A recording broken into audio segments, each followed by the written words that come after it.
Hi, I'm Neil Winward, CEO of Dakota Ridge Capital, and I'm going to talk about the impact of the final version of the One Big Beautiful Bill that was passed and signed into law on July 4th last week.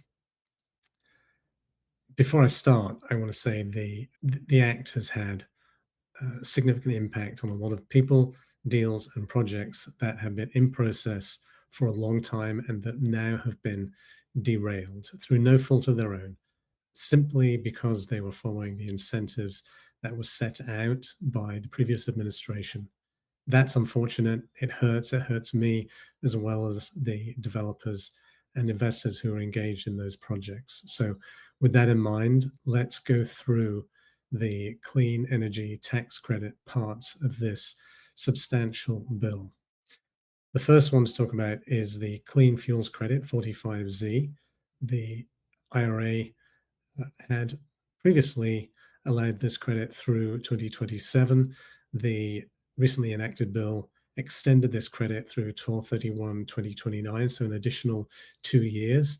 It contained, as many segments of this bill do, restrictions on the participation of specified foreign entities who cannot receive the credit, and also constraints on the ability to work with foreign influenced entities who also cannot receive the credit. And although many people have described this bill as being very favorable in extending this credit, the final legislative language contains a rather sneaky provision that bans negative emissions rates from 2026, except for dairy produced methane. And it also removes a higher rate for sustainable aviation fuels. What this does is negatively impact the way that the credit is calculated in such a manner that it can actually reduce by probably as high as a seventh amount of the credit that's available. So the amount of credit that would have been previously available would be 7 times greater than the one which is currently available under this new legislation. Understandably, that has a substantial negative impact on a number of projects, actually devastating to a number of projects. So it remains to be seen how that one shakes out, whether this was fully intended or whether it was just a creature of the improved lobbying strength of the dairy lobby over the other clean fuel participants in this industry. Section 45Q was previously eligible and remains eligible if pre-2032 the projects begin construction. The big change here is the equalization of the credit value for enhanced oil recovery and permanent storage underground. The credit value $17 with the upcharge from, or the increased advantage from, prevailing wage guidelines being met. Post the signing of the bill, no specified foreign entities or foreign influenced entities will be permitted to get the benefit of the credit. 45U made the nuclear power credit, made it through the legislative process largely unharmed. It remains eligible through 2032. After 2026, from 2026 onwards, no credit will be available to specified foreign entities. And from July of 2027, no foreign influenced entities either will be permitted to benefit from the credit. From 2028, no fuel may be traded with or exchanged with covered nations unless it's subject to a contract that was put in place pre-2023. The next one, the Advanced Manufacturing 45X, is a relatively complex provision. It deals with different elements of the production process, but basically for wind, solar, and batteries, the process is similar to that available to the credits we'll talk about later on the 45Y and 48E, but no credits available post 2027 for wind components. Solar and batteries are largely untouched. There is an additional requirement for battery modules. From 2026 onwards, there'll be no credits for specified foreign entities or material assistance from foreign influenced entities. And from now until 12/31/2029, an additional credit is introduced that treats metallurgical coal as an eligible component. Regarding most of the critical minerals involved in the manufacturing process, the phase out begins in 2031, going down to 75% and tapering off to zero by 2034.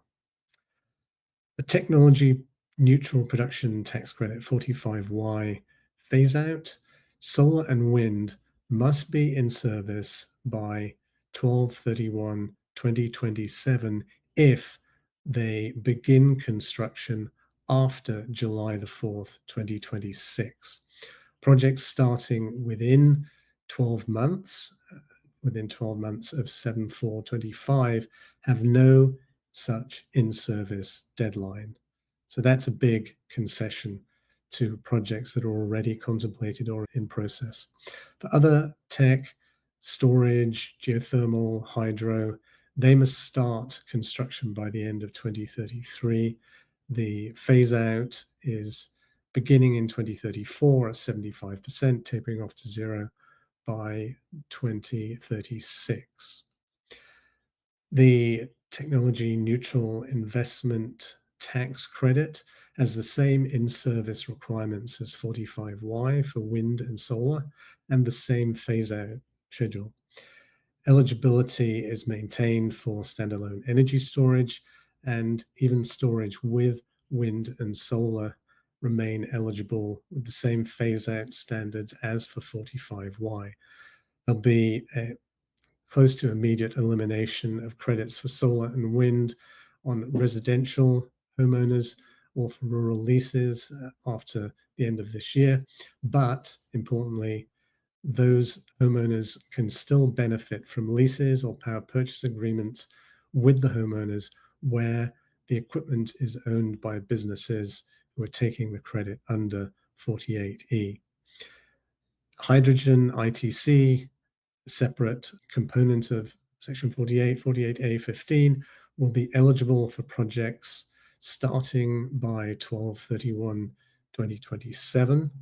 And importantly, very importantly, with hydrogen, there are no foreign entity restrictions, nor can you take this investment tax credit as well as taking the associated production tax credit under 45V.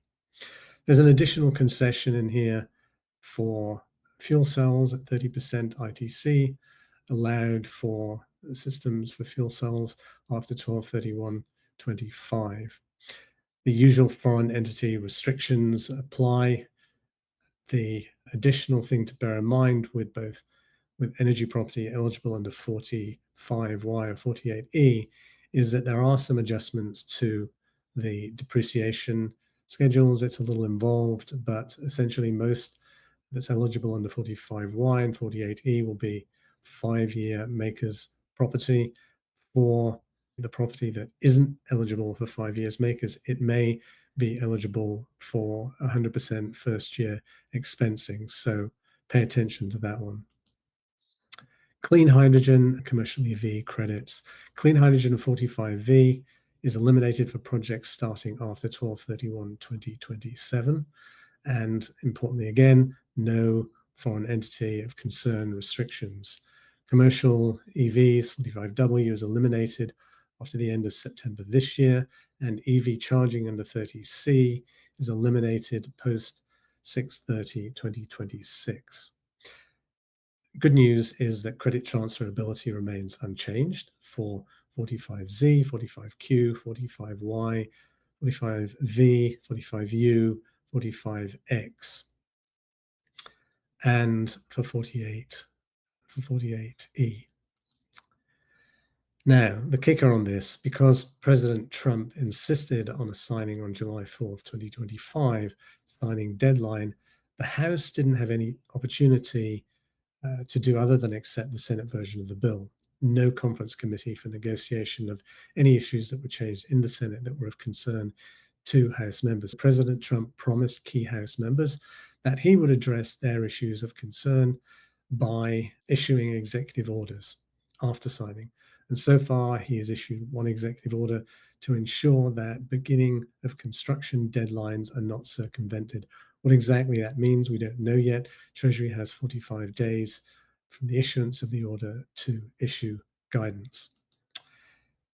Importantly, if you want further discussion about this and would like help in structuring any aspects of your project to make sure you qualify for the maximum amount of government incentives available, please take a look at the presentation, click the QR code on this page, book a call with me, and we will discuss further.